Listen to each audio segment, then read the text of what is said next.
एक बीवी ने अपने शौहर के साथ खाना खाया, उसके साथ प्यार भरी बातें की और फिर उसे चाय में नींद की गोलियां मिलाकर सुला दिया। फिर वो रात में ही अपने पड़ोसी के घर पहुंची। पड़ोसी के साथ भी उसने प्यार भरी बातें करनी शुरू की और फिर उसे किस करने लगी। और जैसे ही प्यार में मदहोश हुए पड़ोसी ने अपनी आंखें बंद की और वैसे ही महिला ने उसका गला घोट कर उसे मार दिया। मामला उत्तर प्रदेश के बरेली जिले का है, जहां ब्लैकमेलिंग से परेशान एक महिला ने अपने पड़ोसी इकबाल की हत्या कर दी। हत्या करने के बाद महिला दबे पांव अपने घर गई और वहां जाकर चैन की नींद सो गई, जैसे कुछ हुआ ही न हो।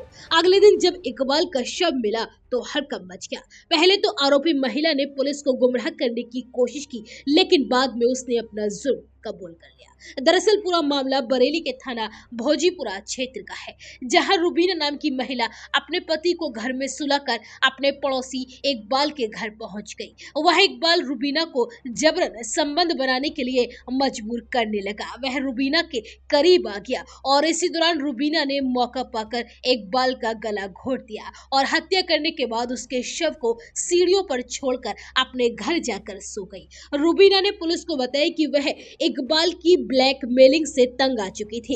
इकबाल ब्लैकमेलिंग कर उसे फिजिकल रिलेशन बनाने को मजबूर कर रहा था। रुबीना ने अपना जुर्म कबूल करते हुए पुलिस को बताया कि इकबाल जरीदोजी यानी कढ़ाई का कारीगर था।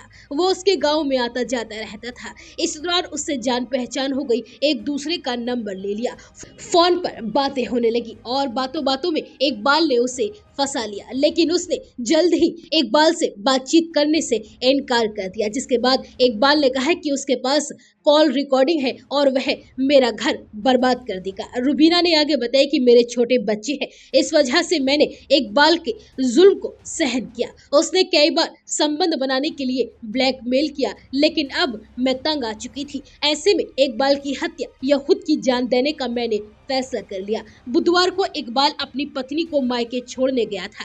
जब वह वापस आ रहा था तो मैंने उससे बात की और कहा कि मैं उससे मिलना चाहती हूँ। इस पर वो भी राजी हो गया। 35 साल की रुबीना ने इकबाल के पास जाने के लिए रात को पति को नींद की गोलियां देकर सुला दिया। फिर रात करीब 12 बजे इकबाल के घर पहुंची। जब इकबाल संबंध बनाने के लिए करीब आ रहा था तो रुबीना ने एक हाथ इकबाल के मुंह पर रखा और दूसरे हाथ से उसका गला दबा दिया। 29 जनवरी को ही इस वारदात का पुलिस ने बीते दिन खुलासा किया है। इस मामले में एसपी देहात मुकेश चंद्र मिश्रा ने बताया कि भोजीपुरा के ग्राम समस्तपुर में इकबाल का शव उसी के घर में पड़ा हुआ मिला था। इस पर सूचना पर स्थानीय पुलिस मौके पर पहुंची और शव को पोस्टमार्टम के लिए भेजा गया। पोस्टमार्टम रिपोर्ट के अनुसार हाथ से गला घोटने और दम घुटने से इकबाल की मौत की पुष्टि हुई। मृतक की पत्नी शहनाज की तहरीर पर रुबीना और उसके पति इद्रिस के खिलाफ मामला दर्ज हुआ। पहले तो रुबीना ने गुमराह करने की कोशिश की, लेकिन बाद में जब पुलिस ने सख्ती दिखाई तो रुबीना ने अपना जुर्म कबूल कर लिया। रुबीना ने बताया कि पिछले 2 महीने से इकबाल से फोन से बातचीतें हो रही थी। इकबाल कॉल रिकॉर्डिंग और वीडियो पति को भेजने की धमकी देकर उसका यौन शोषण कर रहा था। इसी बात से परेशान होकर 29 जनवरी को उसकी मैंने हत्या कर दी। फिलहाल पुलिस ने आरोपी रुबीना को जेल भेज दिया है।